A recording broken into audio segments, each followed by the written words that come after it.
What if no one ever got sick? You might think that'd be amazing, but there are actually some diseases that we need in order to survive. There are several reasons why getting sick might not be a bad thing. Let's explore them all. Pathogens are everywhere. Bacteria, viruses, fungi, and other microscopic organisms live all around us. And while most of them don't do us any harm, some can make us sick if we come into contact with them. But what if nobody ever did get sick from pathogens? It would cause some unexpected problems. First of all, without getting sick, people wouldn't acquire immunity.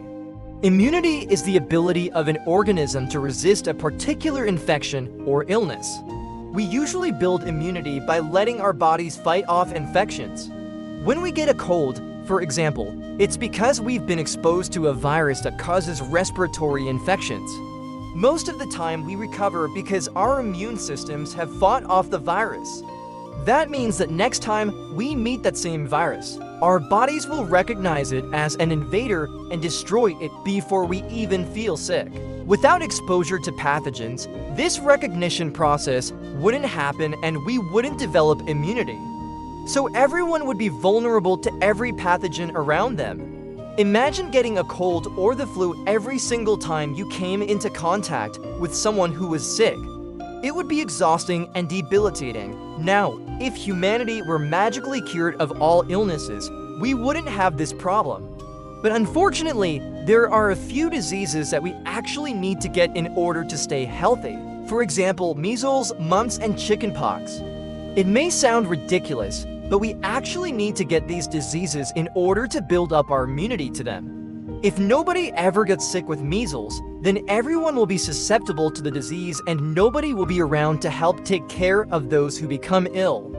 This is why we vaccinate children with a weakened version of the measles virus. By exposing them to a harmless version of the virus, they build up immunity to the real thing. If they ever come into contact with the actual measles virus, their bodies will know how to fight it off and they won't get sick. But there are also diseases that we need to get sick from in order to clear out harmful cells in our body. One of these diseases is cervical cancer. The human papilloma virus, or HPV, is responsible for almost all cases of cervical cancer. And to build immunity against HPV, you guessed it, we need to get a vaccine. Unfortunately, that means that some people would need to get sick with cervical cancer in order to gain immunity from it. But there are some illnesses that we just need to experience in order to live long, healthy lives. One of these diseases is chickenpox. Chickenpox is caused by the varicella-zoster virus, and it's extremely contagious. People who haven't had chickenpox are at risk of getting it through contact with an infected person. Once someone has had chickenpox, the virus stays in their body in a dormant state. And if they become immunocompromised, the virus can reactivate and turn into shingles. Shingles is a painful rash that can be very difficult to treat. If we could find a way for people to catch chickenpox without getting sick, it would greatly reduce the number of cases of shingles. In fact, scientists are already working on a way to do just that. They're redeveloping a vaccine that will prevent the varicella-zoster virus from going dormant in the first place. If that's possible, it could mean that future generations won't have to worry about either chickenpox or shingles. There are also some illnesses that we need to get in order to protect other people from getting sick. One of these illnesses is the common cold. Colds are caused by rhinoviruses, and they're incredibly contagious. A person with a cold can easily pass the virus to someone else through coughing or sneezing. Because colds are so contagious, they spread quickly through a population, and that helps to build up immunity within that population. Eventually, everyone will have had their turn getting a cold.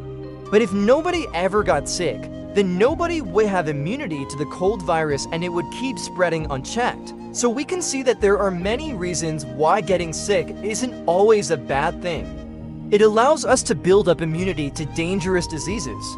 It helps to clear out harmful cells in our body, and it even helps to protect other people from getting sick. But what if we could eliminate some of the worst diseases that affect humanity? Would that be a good thing? Imagine a world where no one ever had to worry about getting cancer, heart disease, or diabetes. It sounds like a dream, but it turns out that eliminating these diseases might not be as good as it seems. For example, consider the disease known as atherosclerosis. Atherosclerosis is a disease of the arteries characterized by the buildup of plaque in the artery walls. This buildup of plaque can cause blockages in the arteries, which can lead to heart attack or stroke. It's one of the leading causes of death in the world, accounting for 25% of all deaths in the United States. And it affects people of all ages, not just the elderly. But what if we could find a way to eliminate atherosclerosis? Would that be a good thing? It sounds like it should be, but it turns out that atherosclerosis may actually be a protective mechanism against other diseases. When a person develops atherosclerosis, their body is compensating for another disease, such as diabetes. The buildup of plaque in the arteries acts as a barrier between the blood and the cells lining the artery. This barrier prevents the cells from being exposed to too much sugar, which is one of the hallmarks of diabetes. Without atherosclerosis, these cells would be exposed to high levels of sugar and they would begin to break down. This would lead to organ failure and eventually death. So in some ways, atherosclerosis is a good thing. It protects the body from the damaging effects of diabetes. And atherosclerosis isn't the only disease that may be beneficial. Some researchers believe that a certain type of dementia may actually be protective against other types of dementia. Alzheimer's disease is the most common type of dementia, accounting for 60 to 80% of all cases. But there are many other types of dementia, including vascular dementia, Lewy body dementia, and frontotemporal dementia. These different types of dementia affect different parts of the brain and they have different symptoms. But what they have in common is that they are all caused by damage to the brain. Some researchers believe that damage from one type of dementia can actually protect the brain from other types of dementia. For example, damage from Alzheimer's disease may protect the brain from vascular dementia. This means that having Alzheimer's disease may actually be protective against other types of dementia. It sounds crazy, but there is some evidence to support this idea. Studies have shown that people who develop Alzheimer's disease later in life are less likely to develop vascular dementia than people who don't have Alzheimer's disease. Now, obviously, we still want to find a cure for Alzheimer's disease. But it is possible that eliminating one type of dementia may cause another type of dementia to become more common. So we can see that there are some diseases that we need to get in order to stay healthy. And there are other diseases that we need to get rid of in order to protect ourselves from other diseases. But what if we could eliminate all disease and sickness? What if we could live forever? You might think that this would be amazing, but it turns out that death may actually be a good thing. Death is necessary for the continuation of life. When a species is first created, it's usually weak and vulnerable, but over time, it evolves and becomes stronger. This is because the strongest and most adaptable individuals are the ones who survive and reproduce.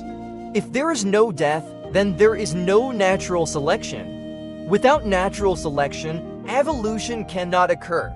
So death is necessary for evolution, but death is also necessary for something else. Have you ever noticed that when someone dies, their family and friends often come together to remember them? They share stories about the deceased person and they grieve their loss. This process of grieving can bring people closer together and it can help them to heal. It also helps to preserve the memory of the deceased person. Without death, we wouldn't have the same need to remember those who have passed on. And this could cause us to lose touch with our past and our history. So we can see that death is necessary for the continuation of life. It's also necessary for the preservation of our memories and our history. It may not be fun to talk about, but it's something we should all embrace. What if no one ever got sick? It may sound like a great idea, but it turns out that getting sick has some unexpected benefits. It helps us to build up immunity to dangerous diseases. It helps to clear out harmful cells in our body, and it even helps to protect other people from getting sick. Getting sick also allows us to evolve and adapt to our environment. It brings people together and it helps us to remember those who have passed on. So next time you feel like you're getting a cold, make sure to take a moment to appreciate all the benefits that come along with it. What do you think? Are there any other benefits to getting sick that we didn't mention? Let us know in the comments below, and as always, thanks for watching.